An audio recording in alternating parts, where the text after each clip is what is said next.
पहली कविता है और ये उस कविता के कुछ शब्दार्थ है, वो आपको आपके नोटबुक में भी नोट डाउन करने हैं। मैं आपको रीड कर बताती हूँ पहले, वो आप भी मेरे पीछे दोहराइए। समर्पित यानी पूरी तरह भेंट कर देना। निवेदन यानी विनंती। मांझ दो तलवार मीन्स तलवार की धार को तेज करना। शीश यानी सर। ऋण यानी उधार। भाल यानी मस्तक। आशीष यानी आशीर्वाद। अकिंचन मीन्स जिसके पास कुछ न हो उसे अकिंचन कहते। स्वीकार मीन्स ग्रहण करना। ढाल यानी प्रहार रोकने का एक साधन। घनेरी यानी घनी। ये आपके इस कविता के कुछ शब्दार्थ है। अब मैं आपकी कविता पढ़ने वाली हूँ, आप भी आपके बुक में ध्यान दीजिए। मन समर्पित, तन समर्पित और यह जीवन समर्पित, चाहता हूँ देश की धरती तुझे कुछ और भी दूं।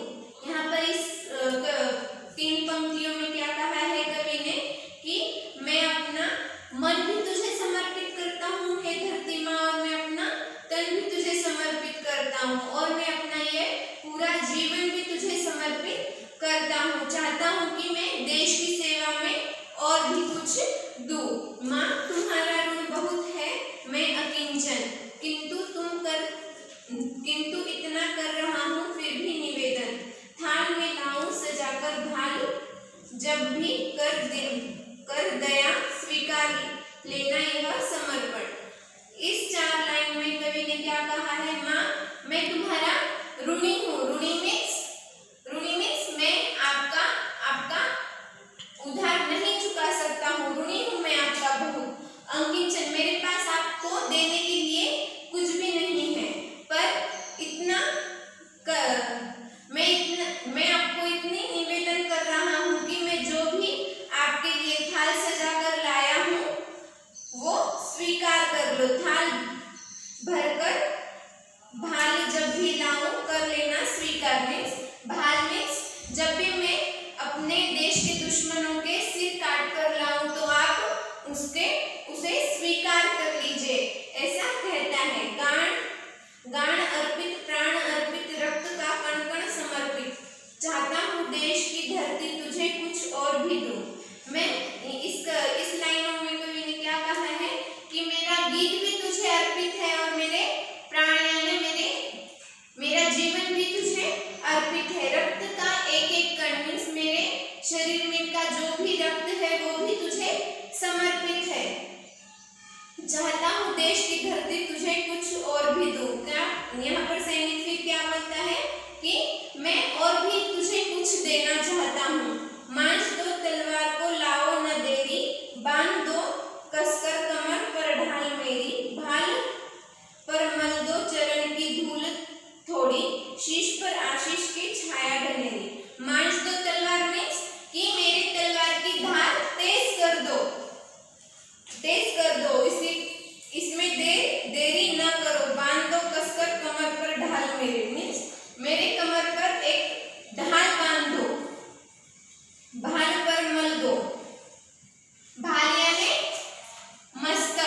मस्तक पर मेरे माँ आपकी चरणों की धूल लगा दो, ऐसे भारत भूमि को भारत का सैनिक कहता है। शीश पर आशीष की छाया घनेरी मीन्स मेरे सिर पर आपके आशीर्वाद की हमेशा बहुत सारी छाया रहने दो धरती माता, ऐसे देश का जवान कहता है। स्वप्न अर्पित, प्रश्न अर्पित, आयु का क्षण क्षण समर्पित, चाहता हूँ देश की धरती तुझे कुछ और भी दूं। यहाँ कहता है कि सैनिक मेरे स्वप्न मीन्स मेरे स्वप्न यानी ड्रीम, मेरे स्वप्न में जो भी है वो भी तुझे समर्पित और मेरे प्रश्न भी तुझे अर्पित है। आयु का क्षण क्षण मीन्स मेरा पूरा जीवन, मेरा पूरा आयुष्य तेरे ऊपर समर्पित है। चाहता हूँ देश की धरती तुझे और भी कुछ दो। इतना ही नहीं, मैं और तुझे और कुछ तो देना चाहता हूँ, ऐसे सैनिक कहता है भारत का। तोड़ता हूँ मोह का बंधन क्षमा दो, गाँव मेरे द्वार घर मेरे आंगन क्षमा दो। आज सीधे हाथ में तलवार दे दो और बाएं हाथ में ध्वज को थमा दो। कि मुझे इस दुनिया की सभी मोह माया से मुक्त कर दो, क्षमा दो मुझे उस बात के लिए। गांव से क्षमा मांगता हूँ, मेरे घर वालों से क्षमा मांगता हूँ, मुझे इस बंधनों से आप मुक्त कर दो, ऐसे सैनिक कहता है भारत का।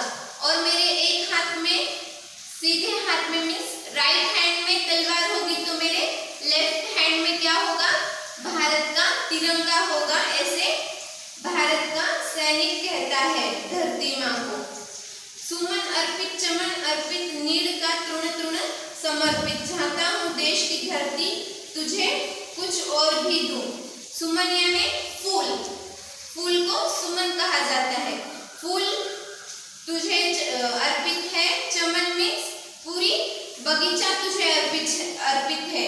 नीड़ का तृण तृण मीन्स यहाँ का एक घास का तिनका तक तुझे समर्पित है धरती माँ, ऐसे कहता है। और क्या, और कहता है कि देश की धरती तुझे कुछ और भी दूं, मीन्स इतना ही बोलकर यहाँ पर सैनिक रुकता नहीं है और बोलता है कि और भी मैं तुझे कुछ देना चाहता हूँ, ऐसे सैनिक कहता है भारत का।